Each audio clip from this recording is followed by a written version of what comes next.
अरे भांडी सगळी धुवून चकाचक सकाळी आणलेला पुलाव कुठे गेला? यांनी खाल्ला की नाश्त्याला? अरे नाश्त्याला खाल्ला वय मी दुपारच्या जेवणाला आणलेला पुलाव कुणी खाल्ला? या सगळ्यांनी खाल्ला. तू किती खाल्ला? मी एक खाल्लं. तू रे? मी 2 खाल्लं. तू तू 3.5. तू रे? माझ्या वाटणीला चालला नाही. तिकडे जा. तू किती खाल्ला? अहो राहिलेला 2 बघून मीच खाल्ले अध्यक्ष. अयो यार तू इकडे इकडे. अरे कसली माणसं आणतात का दुपारी जेव्हा आणलं ह्यांनी सकाळी नाश्त्याला खाल्लं. अरे अशी माझं दिवाळी गेली. एक काम कर, एक आठवडा जाऊ दे, काम लेट होऊ दे, पण ही माणसं बदल ही खाऊन खाऊन मला दिवाळी काढतील.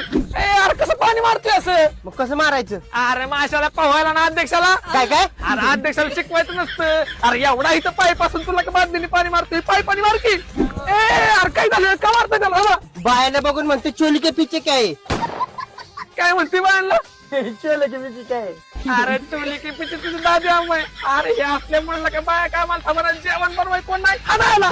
अध्यक्ष इथं आमची माणसं तिरमिर येऊन पडायला लागली. तुम्ही जेवाय घालणार का? आम्ही काम सोडून जाऊ? इथं आमची माणसं मरायला लागली. आम्ही काय काम करत नसतो. आम्ही जातो काम सोडून. काम सोडून कोणीच जायचं नाही. चैन निकल गळ्यातली सगळ्याला जेवाय घालेल काय? चेन तर डुप्लिकेट आहे की. तुला माहिती डुप्लिकेट चैन आहे, मला माहिती डुप्लिकेट चैन आहे, पण ह्यांना कुठं माहिती डुप्लिकेट आहे? असंच बोलून काम करता बोलत असत. चैन निकेल पण सगळ्यांना जेवाय घालील. काम करा मस्त पैकी. काय चला जेवायला. चैन उद्या ऐकतो. आज माझ्या मित्राचं लग्न आहे. त्या लग्नात जाऊन पोटभर जेवायचं. उद्यापासून मी सगळ्यांना जेवाय घालणार. चैन निकून